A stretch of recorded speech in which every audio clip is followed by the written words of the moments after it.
manay, magandang araw sa ating lahat. It's me again, ang inyong madiskarting nanay. At ngayong araw na to ay magtuturo na naman tayo, magbabahagi tayo ng isang lutuing ulam na madaling i-prepare.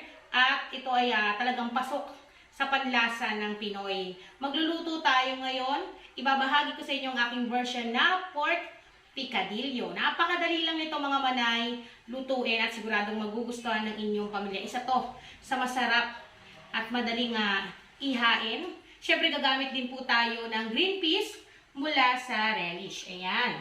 So dalawang lata, dalawang can ng relish green peas yung aking gagamitin para dito sa ating pork picadillo. Kaya mag-start na tayo. Magpapainit lang ako ng ating kawali sa ating kalan.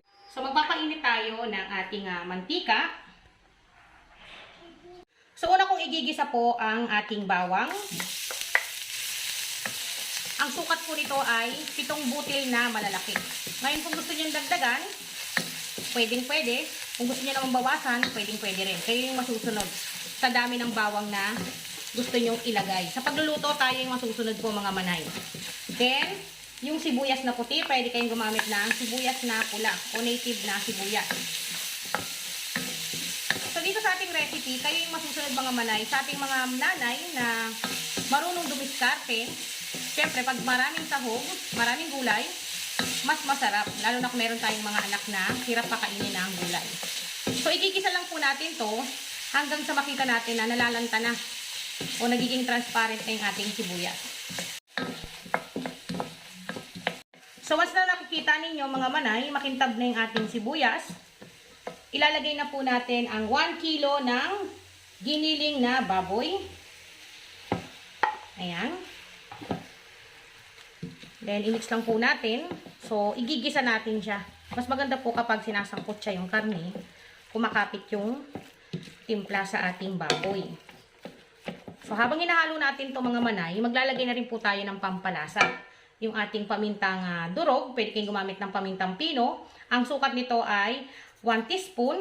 Then, yung ating manok, yung ating baboy ay 1 kilo po. Naglalagay din po ako ng 2 tablespoon ng patis. Pampalasa. Pwede kayong gumamit ng asin. So, maglalagay tayo ng asin kapag tingin natin kulang pa. So, haluin lang natin at lutuin natin in medium heat lamang ang apoy. So, gamitan natin ang 2 sandok para mas mabilis. Ngayon, kusa po magtutubig yan mga manay. Yung ating baboy. Pwede kayong gumamit ng giniling na baka. So, ang diskarte, alam naman natin na mahal ang baboy, damihan po natin ang gulay. Kung gusto natin mas marami po ang makakain, lalo na kung malaki ang pamilya natin, no? Ayan. Mix lang natin. Ngayon, pagkatapos natin mahalo mga manay, napakasimple lang. Tatakpan natin para maluto po ng maayos ang ating karne. Then, hayaan po natin to ng 5 to 10 minutes. Ngayon, mga manay, after 10 minutes, pwede na natin i-check ang ating karne. Ayan, kung mapapansin ninyo, nagtubig po yung ating karne ng baboy. So, ang gawin natin, haluin lang natin yan. Ngayon, ang gagawin po natin ay isusunod na natin ang mga gulay na alam natin na matagal maluto. So, unahin ko ihalo yung patatas. Sabi ko nga sa inyo, kung malaking pamilya kayo, damihan nyo ng gulay. Sa gulay naman, walang limitasyon yan. Kung gusto mong bawasan, kung gusto mong damihan, nasa inyo yan. Then, yung ating carrot. So, isang malaking carrot po ito. Ni-slice ko. Then, dun sa patatas, 3 pirasong medium size ang sukat. So, bago natin haluin, maglagay tayo ng pampalasa. Naglalagay po ako ng oyster sauce, mga manay. Ito po ay optional ha. Pwede niyong palitan ng mga liquid seasoning o granules na nakasanayan ninyo. Depende po yan sa atin. Kung saan kayo, tingin ninyo, dun kayo pasok ang panlasa ninyo. Dun kayo nahiyang sa pampalasang gamit ninyo, yun ang gamitin ninyo. Then, haluin po natin. Ayan. So, itong picadillo o pork picadillo, mga manay, pwede nyo rin yan ipampalaman sa empanada. Pwede rin po sa Shanghai. Yan. I-mix-mix lang natin ng ganyan, mga manay. Pagkatapos po ay takpan natin yan. Tatakpan ulit natin at hayaan natin at least 5 minutes. Ngayon, after 5 minutes, ayan, kita nyo mga manay, yung amoy niya napakabango na po. So, haluin lang natin ang bahagya. Pagkatapos ay ilalagay na natin ang mga natitirang sahog. Ngayon, naglalagay po ako ng pasas. Ito po ay optional mga manay. Hindi po lahat kumakain. Kaya, kung ayaw ninyo, pwede nyo pong wag lagyan. Isunod na rin ang bell pepper. Pwede kayong gumamit ng yellow, green. Nasa inyo yan kung gusto nyo mix para makulay po. Then, syempre, yung 2 piraso po ng ating green peas, gamit ko ay relish, mga manay. So, hinuhuli ko to dahil luto na po ito. So, pwede na kagad itong ilagay sa panghuli para diretso na po papatayin pagkatapos natin mahalo. Ayan. Then, haluin lang natin. Ayan. Wow.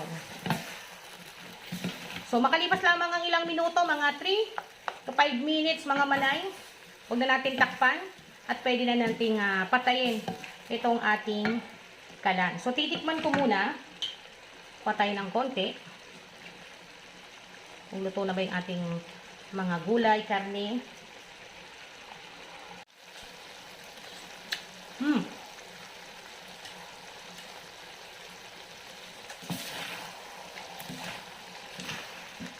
Napakasarap. Maglalagay lang ng konting asin, mga manay. Konting-konti lang. So, 1 teaspoon lang mga manay na asin. Ayan. Then, haluin natin. At eto na. Ready nang iserve ang ating masarap at simpleng lutuin na pork picadillo. So, hindi po ako naglagay ng tubig. Nakita ninyo, dahil kusa pong magtutubig ang ating mga sangkap, ang karne, ang ating gulay.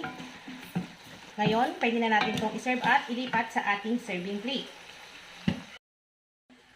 So, ready na yung ating lagayan na may kasamang kanin, mga manay. Ayan o, papakita ko sa inyo. Lapit mo, anak. Napakasarap niyang ihain. Kasama ang mainit na kanin. Naku, pwede itong panghandaan, mga manay. Pampiesta. Isa ang pork picadillo, mga manay. Sa talaga nga naman pasok sa panlasa ng Pinoy dahil masarap at madaling ihain na pwede natin ihanda sa kahit anong uri ng okasyon.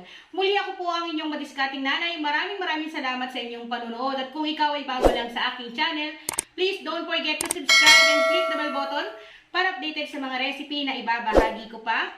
Kita-kita po tayo sa susunod. Paalam at pwede ko munang tikman. Sarap kasi. Yan, pinagpapawisan tayo, mga manay. Pakita ko sa inyo. Ayan. Siyempre kasama ang relish, mga manay, na green peas. Mas pinalinamnam. Pinagpapawisan po ako. Nagdidinugyot tayo dito, sorry. Hindi siya dry. Alam ko lang tatanong bakit wala tayong tubig na nilagay. Kasi kusa po magtutubig yung ating mga sangkap. Panalo. Kita-kita po tayo sa susunod. Paalam. Matatakam talaga kayo.